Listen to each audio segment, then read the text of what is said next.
నమస్తే, welcome to Liya news. Adani వ్యవహారంపై అంతర్జాతీయ స్థాయిలో జగన్మోహన్ రెడ్డి మీద ఆరోపణలు వస్తున్న నేపథ్యంలో ఆయన స్పందించడం జరిగింది. ఇక ముఖ్యంగా ఎప్పుడైతే ఆదానితో ఒప్పందం ఆయన చేసుకున్నారో దాని గురించి శాల్వా గప్పి సన్మానించాలని చెప్పి కూడా ఆయన మాట్లాడిన పరిస్థితి. అయితే దీనికి కౌంటర్ ఇస్తూ ఈరోజు వైఎస్ షర్మిల గారు మాట్లాడటం జరిగింది. ఇక జగన్మోహన్ రెడ్డి గారి హయాంలో ఆదానికి కట్టబెట్టిన వాటి గురించి ప్రస్తావిస్తూనే మరి అప్పుడు ఎంత రేటు ఉంటే ఎంత రేటు కొన్నారు అన్న విషయాన్ని కూడా షర్మిల గారు క్లియర్గా చెప్పడం అయితే జరిగింది. ఇక ముఖ్యంగా ఆవిడైతే ఈ విషయం మీద చాలా యాక్టివ్గా ముందుకు పోతున్న పరిస్థితి. నిన్నటికి నిన్న గవర్నర్కి వెళ్ళి ప్రస్తావించడం కావచ్చు, ఆయనతో మాట్లాడటం కావచ్చు. ఈరోజు చూస్తే ప్రెస్ మీట్లో కూడా ఆవిడ సవాల్ విసిరారు. ఆదానితో ఎలాంటి ఒప్పందాలు లేవు అంటే బైబిల్ మీద ప్రమాణం చేయాలని చెప్పారు. ఇక దీనికి సంబంధించి మరి జగన్మోహన్ రెడ్డి గారు ఎలా స్పందిస్తారో చూడాలి. ఇలాంటి విషయాలు తెలుసుకుందాం. మనతో పాటు ఉన్నారు సీనియర్ పొలిటికల్ అనలిస్ట్ రంకమరావు గారు. నమస్కారం సార్. నమస్తే అమ్మా. సార్, జగన్మోహన్ రెడ్డి గారి మీద వస్తున్న ఆరోపణల్లో ఆయన నిన్నొచ్చి ప్రెస్ మీట్లో కూటమి ప్రభుత్వంపై బురద జల్లే పని చేశారు. కానీ ఇక్కడ కూటమి ప్రభుత్వం ఎక్కడా కూడా ఈ వ్యవహారంపై ఎక్కడ స్పందించలేదు. కానీ ఆయన చెల్లెలు షర్మిల మాత్రం ఇది రెండో సవాల్ అని చెప్పొచ్చు. మొన్న మీ పిల్లల మీద ప్రమాణం చేస్తారని అడిగారు. ఈ రోజు చూస్తే బైబిల్ మీద చేస్తారని అడుగుతున్నారు. కానీ వైసీపీ వాళ్ళేమో ఇది కక్షపూరితంగా చేస్తుంది అని చెప్పి వాళ్ళు ప్రచారం చేస్తున్న పరిస్థితి. మరి ఆవిడ ఈరోజు కొన్ని ప్రశ్నలు సంధించారు. ప్రతి ప్రశ్నకి మరి వైసీపీ సమాధానం చెప్పాల్సిన అవసరం లేదంటారా, ముఖ్యంగా జగన్మోహన్ రెడ్డి? సో మీరేం చెప్తారు సార్? ముందుగా షర్మిల మాట్లాడిన విషయాలు కనుక మనం ఈరోజు చూసుకుంటా ఉంటే రెండు ప్రధానంగా మాట్లాడింది అమ్మాయి. ఒకటి, అప్పటి ముఖ్యమంత్రి ఏమన్నా పక్క రాష్ట్రం అయినా లేకపోతే గుజరాత్ అయినా ఇంకొక అయినా మహారాష్ట్ర అయినా నువ్వు కాదా అని చెప్పని ప్రశ్నించింది. ఇక రెండో అంశం వచ్చేతలకి ఈ యొక్క ఆదానికి సంబంధించిన దాంట్లో నీతో కలిసిన తర్వాత ఇది చేసుకున్నారు. కానీ అంతకుముందు కేంద్రం సంబంధించినంత వరకు నీకు పంపించింది, మిగిలిన వాళ్ళు ఎన్ని రోజులు దాని గురించి మాట్లాడుకొని ఒప్పందాలు చేసుకున్నారు, నువ్వు ఎన్ని రోజుల్లో ఒప్పందం చేసుకున్నావు, ఆదానితోటి నీకు ఉన్నటువంటి వ్యాపార సంబంధాలు ఏంటని చెప్పి చాలా కూలంకుషంగా అమ్మాయి చెప్పడం కూడా జరిగింది. రెండోది, నీకు సన్మానం చేయాలా లేకపోతే చీత్కారం చేయాలా అన్న విధంగా మాట్లాడింది. ఇక్కడ గమనించుకోవాల్సిన అంశం ఏంటంటే తెలుగుదేశం పార్టీ కూటమికి సంబంధించింది స్పందించారు. ఎందుకంటే ఇది కేంద్రం మాట్లాడాలా, విదేశాలకు సంబంధించిన వ్యవహారం కేంద్రం మాట్లాడాలి. ఇక్కడ ఉన్నటువంటి కూటమి ప్రభుత్వం ఏందంటే అప్పుడు వాళ్ళు చేసుకున్న ఒప్పందాల్లో లొసుకుల గురించి దాని ఇప్పుడు వీళ్ళు మాట్లాడేసి చర్యలు తీసుకోవాల్సిన పరిస్థితి ఈ కూటమిలో ఉంది. పయ్యావుల కేశవ్ గారు కూడా స్పందించారు. దానికి సంబంధించిన వివరాలన్నీ కూడా రేపు త్వరలోనే బయటపెడతాను అని చెప్పని.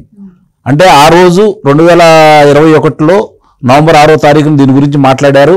2022లో న్యాయస్థానానికి కూడా వెళ్ళారు ఆయనను సిపిఐ నారాయణ గారు.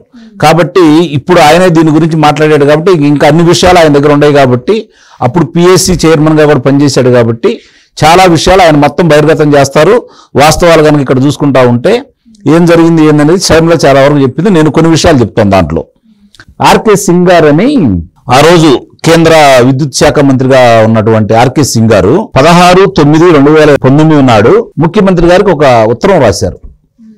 ఎందుకంటే గతంలోనే ఈ ఒప్పందాలను రద్దు చేసుకోవద్దు, మిగిలిన రాష్ట్రాల కంటే తక్కువే, ఇది పునరాలోచించుకోండి అని చెప్పని 2019లో వీళ్ళు ఎప్పుడైతే పీపీఎల్ రద్దు చేసుకుందాం అని ప్రతిపాదన చేశారో ఆ రోజే ఈయన హెచ్చరించడం కూడా జరిగింది. మరి ఆ విషయం ఈరోజు ఇతను చెప్పట్లా. ఈ ఆంధ్ర రాష్ట్రంతో పాటు మిగిలిన 7 రాష్ట్రాలు, ఒకటి రాజస్థాను, గుజరాత్, మహారాష్ట్ర, మధ్యప్రదేశ్, కర్ణాటక, తమిళనాడు, ఆంధ్రప్రదేశ్ 7 రాష్ట్రాలు.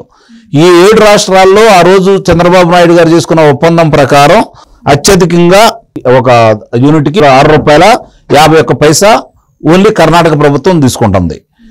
అదే అతి తక్కువగా రేట్ వచ్చేందుకు మధ్యప్రదేశ్ ₹4.78, అంటే ₹4.78 ఇక్కడ. అంటే ఇద్దరికి ఎంత వ్యత్యాసం ఉందా అంటే ₹1.73 వ్యత్యాసం ఉంది. అదే ఆంధ్ర రాష్ట్రం వచ్చేతలకి ₹4.84 కొంది. అంటే మధ్యప్రదేశ్ కంటే 6 పైసలు అదనం ఇక్కడ గమనించుకోవాల్సిన అంశం. ఇక మిగిలింది రాజస్థాన్ ₹5.76, గుజరాత్ ₹6.30, అలాగే మహారాష్ట్ర ₹5.56, తమిళనాడు వచ్చేందుకు ₹5.10.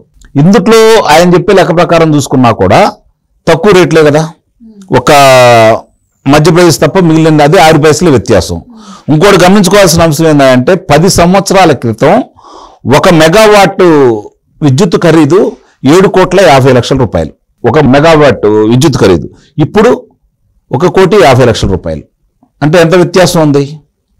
అంటే ఇంకోటి ఆ రోజు ఒక యూనిట్కి వచ్చేసరికి ₹7.50 పడేది, ఇప్పుడు ₹1.50 కంటే ఇంకా తక్కువ కూడా కొన్ని సార్లు వస్తూ ఉంది.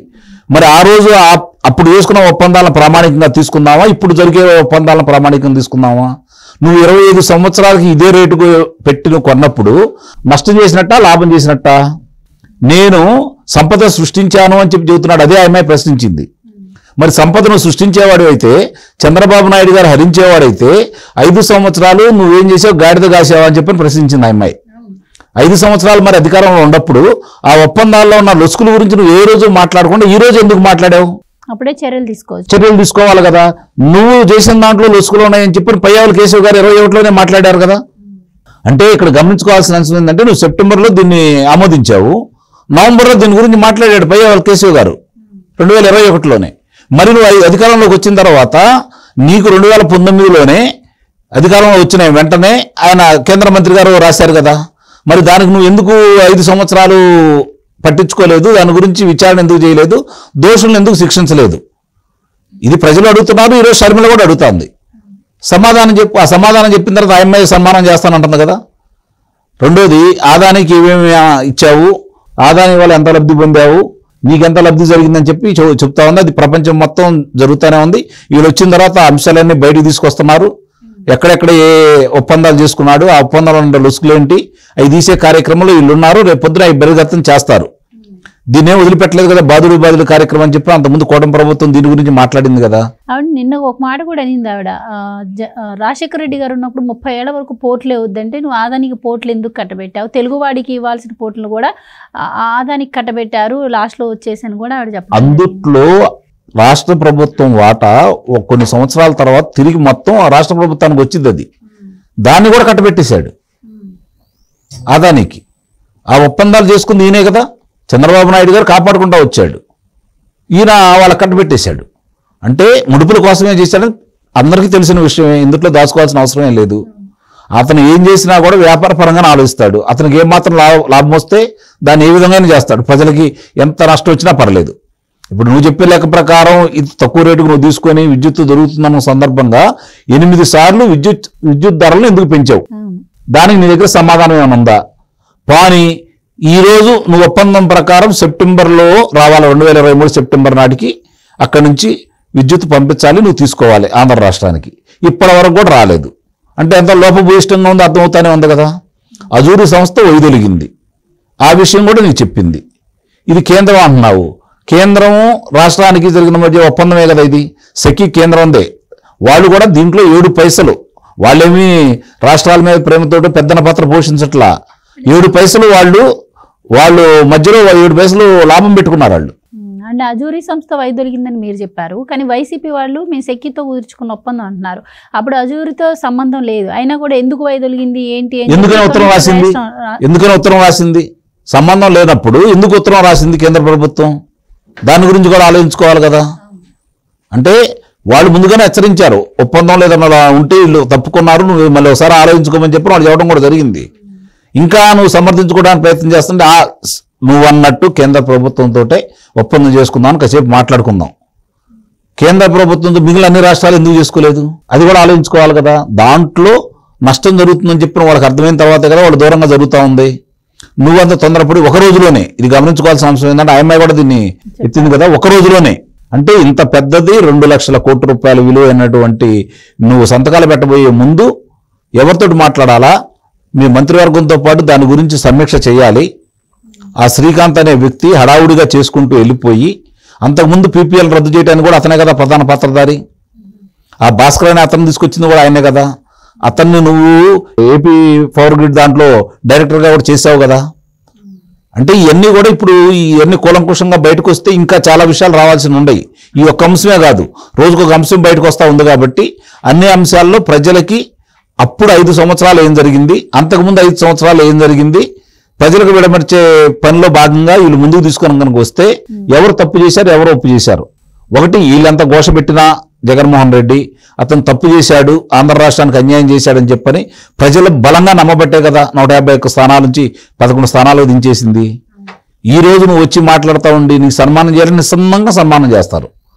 ఇదే విషయాన్ని రేపు పొద్దున ప్రజల మధ్యకి వచ్చి చెప్పు. ప్రజలతో సమీకరించుకొని చెప్పు, నువ్వు వస్తే ఎక్కడైనా లక్షల మంది వస్తారని మీ వాళ్ళు చెబుతున్నారు కదా. ఓ 1,00,000 మందితో సమావేశం పెట్టి ఏం జరిగిందో, అట్లానే దీనికి సంబంధించిన అధికారులను పిలువు. పోనీ రాజకీయ నాయకులు అంటే నీకు వ్యతిరేకంగా మాట్లాడతారు. రాజకీయ నాయకులు అంటే ఇప్పుడు తెలుగుదేశం కూటమి వాళ్ళు నీకు వ్యతిరేకంగా మాట్లాడతారు. అధికారులను పిలువు, లేదా మేధావులను పిలువు, కూర్చోబెట్టి చర్చ చేయి. బహిరంగ ప్రజల మధ్య వచ్చి చర్చ చేయి. అప్పుడు చెబుతారు. నువ్వు మంచి చేస్తే అప్పుడే సన్మానం చేస్తారు కదా. 1,00,000 మంది నీకు సన్మానం చేస్తారు. మంచి చేస్తే సన్మానం చేస్తారు, మంచి చేయకపోయినా సన్మానం చేస్తారు. మంచి చేయకపోతే జరిగే సన్మానం వేరేగా ఉంటుంది, మంచి చేస్తే చేసే సన్మానం వేరేగా ఉంటుంది. మరి దానికి నువ్వు సిద్ధమా? మీ వాళ్ళు సిద్ధమా? మాట్లాడుతూ ఉన్నారు కదా, మీ మాజీ మంత్రులు వాళ్ళు కూడా ఇష్టారీతంగా మాట్లాడుతున్నారు కదా. అందరూ దీనికి చర్చకు సిద్ధమా? మాట్లాడుకుంటారా దీనికి? ఏ రోజు ఎట్లా జరిగింది, ఒప్పందాల యొక్క అంటే దాంట్లో ఉన్నటువంటి లోతుపాతులు ఏంటి, అది ప్రజలకు విడమర్చి చెప్పగలిగే శక్తి నీ దగ్గర ఉందా? 5 సంవత్సరాలు జీవోల్నే బయటకు రానికుండా చేసిన వ్యక్తివి కదా నువ్వు. చాలా స్పష్టంగా ఈరోజు ఆ అమ్మాయి మాట్లాడి నిజంగా ఆ అమ్మాయి ధైర్యానికి మెచ్చుకోవాలి. అందుట్లో తొందరపడేది మాట్లాడట్లేదు, ఉండ విషయాలను కొండ బద్దలు కొడతా ఉంది. ఇది కూటమి ప్రభుత్వానికి కూడా చొరకలేసింది. ఇది ఏమీ అననే విమర్శించలేదు. కూటమి ప్రభుత్వానికి కూడా చొరకలేసింది. దీని గురించి కూటమి ప్రభుత్వం కన్నా స్పందించకపోతే ఆ ఇబ్బంది కూటమి ప్రభుత్వం కూడా వస్తుంది. ఎందుకంటే మొట్టమొదటి ఎత్తిన అంశం ఎత్తింది మీరే కాబట్టి 2021లో. ఈరోజు మీ మీద చాలా బాధ్యత ఉంది. ఆయన చెప్తున్నాడు మీ వల్ల రాష్ట్రానికి ఇంత నష్టం జరుగుతుందని చెప్పి మాట్లాడుతున్నాడు కదా, నష్టం జరిగిందని. దానికి వివరణ ఇవ్వాల్సిన బాధ్యత కూడా వీళ్ళ మీద ఉందని అయితే నేను భావిస్తున్నాను. థ్యాంక్ యూ సో మచ్ అండి.